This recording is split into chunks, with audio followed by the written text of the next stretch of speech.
Hey everyone, so today I'm going to be doing an oil change on a 2022 Honda CR-V. Now this is part of the 5th generation Honda CR-V equipped with Honda's 1.5 liter turbocharged 4-cylinder engine. So before I get started, I just want to cover all of the tools you're going to need to do this job, as well as some of the things you have to do beforehand before you get started. Obviously for an oil change, you're going to need oil. This car, per the manual, takes 3.7 quarts of 0-20 oil. I already have that pre-measured in my oil container. I'm also going to be running a genuine Honda filter for this car. It's always good practice to get in the habit of using gloves and eyewear whenever you're underneath the car, just to protect your hands and protect your eyes. It's also a good idea to have a rag. It's almost inevitable you're going to spill a little bit of oil, so to have a rag on hand is very handy. You're also going to need a funnel for getting oil back in the car. Now, before starting to drain the oil, you're going to need a 17mm wrench or socket to drain the oil from the engine sump. Also, some sort of tool to get the oil filter off. This is a spin-on style filter, so a strap wrench. This is a universal I have because this is a pretty small filter, but overall, pretty easy to do. Now, this car utilizes crush washers on the oil sump bolt. Most cars use a reusable washer or gasket, but these are designed to be a one-time use crush washer, so you are supposed to torque these to 30 foot-pounds to properly crush them. If you're working on a car that has crush washers a lot, I think it's worth getting one of these universal kits. They're usually going to charge you a couple of bucks just for a single one, or you could buy a big kit like this with all different sizes and types, usually for around $20 or so. So if you're working on vehicles with crush washers, it's always nice to have extras because you never know when you're going to need one. Also, a drain pan to get the oil out of the engine and to store it somewhere before you put in your waste oil container. Now, before you get started on the actual vehicle itself, there's really two things you need to do. Number one, you need to get the car off the ground. So whether you have some sort of lift to get the car off the ground, ramps, jack stands, because on the ground it's a little tight trying to work on the car when it's on the ground, but even a set of simple ramps will get this high enough where you can comfortably work without being too cramped. And for safety precautions, set the parking brake and chock the rear wheels in the event the car wants to move. And also, one final thing you need to remove from the bottom of the car before you do the oil change. There is a skid plate on the bottom of the car. This is likely there to act as a light-duty skid plate. It's there for aerodynamics, and it's also going to be a sound deadener. It's very, very lightweight. It's very thin, so when you're taking it off, if it happens to land on you, you're probably going to be fine. It weighs very, very little. Now, there's two different screws that hold this thing in. The most of the screws that hold this thing in are a flathead screw. They're just quarter turn counterclockwise and they drop out, as well as on the front of it, you have several of these Phillips head threaded screws. So I just use these short stubby ones because you have a little bit more clearance. You can use longer ones if need be, but you will have to remove this plate that's on the bottom of the car to start the oil change. So now that I have all the tools ready and lined up and the car is safely off the ground and the skid plate's removed, we can go ahead and start the oil change. All right, and now that we're under the car, we can go ahead and start to drain everything we need to drain out of the car. So I'll start by removing the oil filter first. I just want to support this universal wrench so it doesn't slip, and that came off pretty nicely. Fortunately, this oil change is pretty simple once you get that skid plate off. Honda gives pretty good access under the car. You want to make sure you get a nice big pan like this. I like these nice long ones so I can usually drain both the engine sump and the oil filter at the same time. So let's just start draining a little bit. This is why I like to have these gloves, because you're never going to get some of this on your hands. But it's always a good idea to wear gloves. Keep your hands nice and clean, and there's a lot of chemicals in this oil.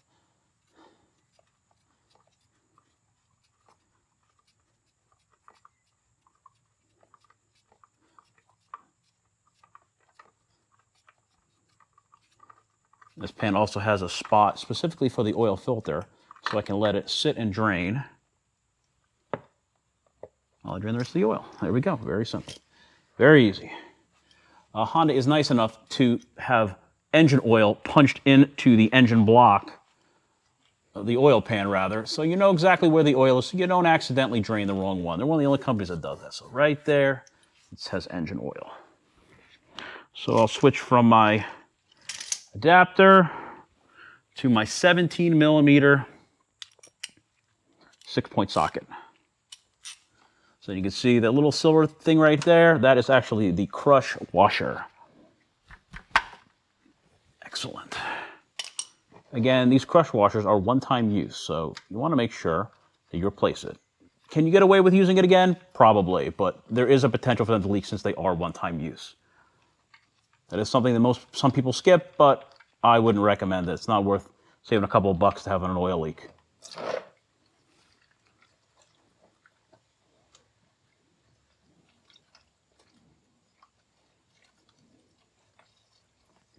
So again, this car should take approximately 3.7. You always want to verify with the dipstick because I have owned many cars that have taken more oil than what the manual says.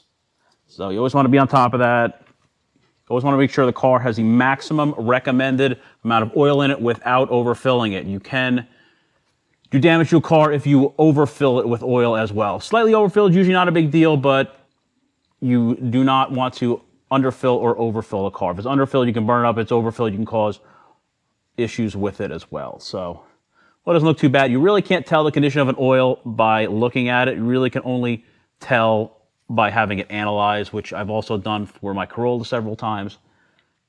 But that's it. So we have I'm going to let this sit for a little while. I want to make sure that this thoroughly drains both from the engine sump and the oil filter. And then once everything's finished draining, I will clean everything up underneath here. And we'll get ready to button it back up. Now, before we get started putting oil and the filter back on the car, a couple logistical items we need to cover. First thing, like I said, we're going to put a new crush washer on here.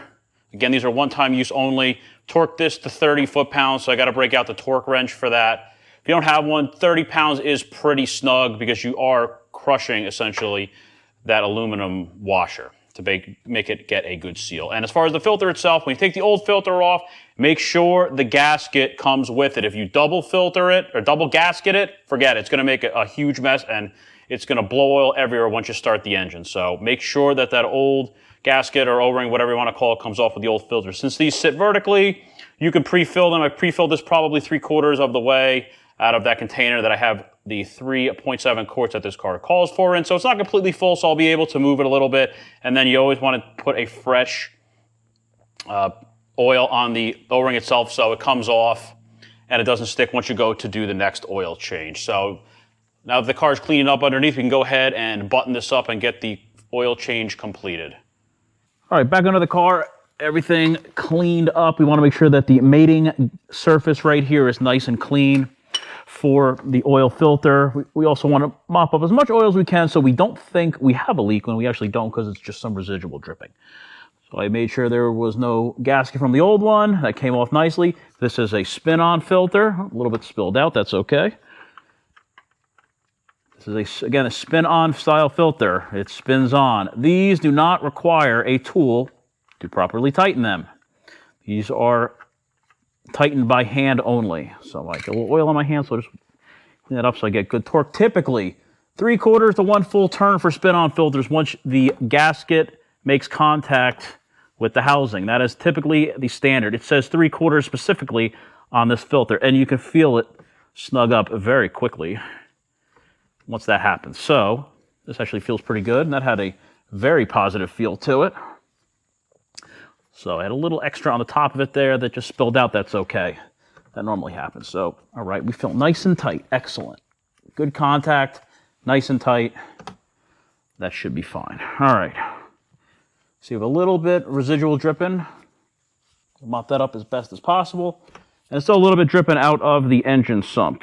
That's okay. It's just down to a slow drip. So I'm going to put the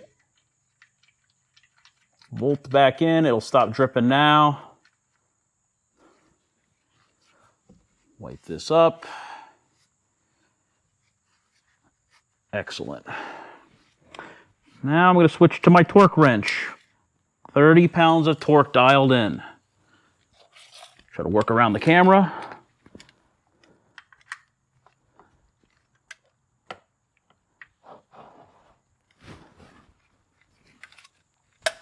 Oh, there we go. Actually, that wasn't very hard at all. Double check it. That's it, 30 pounds. So now that washer that crush washer has probably been crushed and is nice and tight and should hold everything together. So now we can go up top. Now that everything's buttoned up, you always want to double check just in case you get a little lost. Double check this, make sure that's nice and tight by hand, 3/4 to 1 full turn, torque to 30 foot-pounds. That's all we did under here. I'm not gonna put the skid plate back on yet. We need to run the car, check for leaks after we fill up the engine. So we'll do that a little bit later.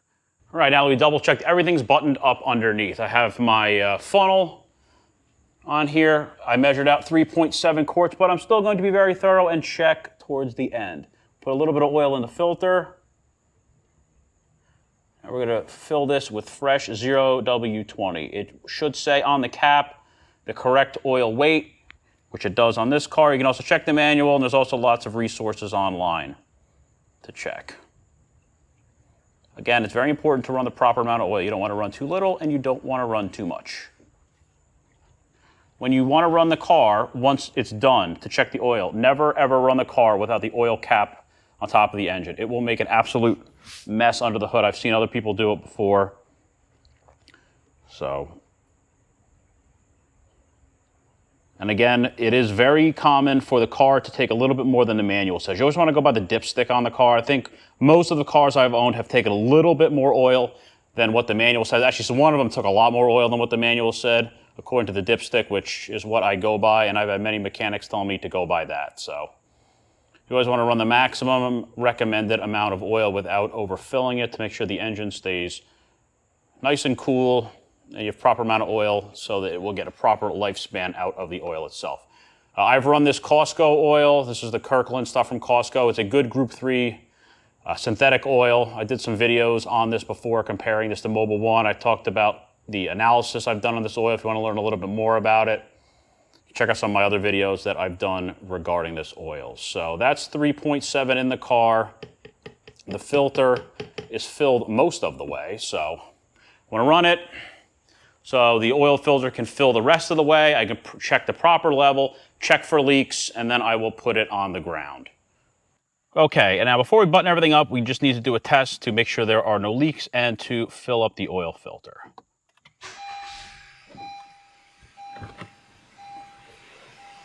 Only takes about 30 seconds to fill the filter. Also check your gauge cluster. Make sure you do not have an oil pressure warning light. Let me crawl back under the car. Oil filter housing looks good, no leaks. And the drain sump looks good. So we look good. All right, so the engine's all filled now with oil. The oil filter's filled with oil. Next thing is to do is to put the skid plate back on and then to put the car on the ground and to check to make sure we have the proper amount of oil in the engine. Okay, and finally, we always want to make sure we have the proper amount of oil in the car. And again, before it has the oil weight listed on the fill cap, 0W20. So this orange is your oil fill dipstick. I went ahead and checked it already, and it was not quite enough. So once again, another car I've worked on takes a little bit more oil than what is recommended. I put 3.7 in it. I had to put an extra about 0.2 or so in it to get it full, so it took closer to 4. So an extra couple tenths is important, but it's not a huge amount. So what we're going for when you're doing this is there are 2 marks on here. This is the lower mark, this is the recommended minimum, and this one is the recommended maximum. So as long as you're between here and here, that is considered your safe area. That's where you want to be. Ideally, you always want to be maximum full without being overfilled. So probably won't come up on camera because this oil is pretty thin and very lightly colored, but it comes right up to there now. So that's exactly where we want to be. The maximum amount of recommended oil in the car. So a pretty straightforward, simple oil change. Again, just go through everything, make sure everything is tight and good to go. And it's a pretty simple process. When you do put the skid plate back on the bottom, a second person, if they're available, is helpful just to help line everything up while you put the bolts in to hold it on. But a very simple process that really anyone can do. So I hope you enjoyed the video. Thanks for watching.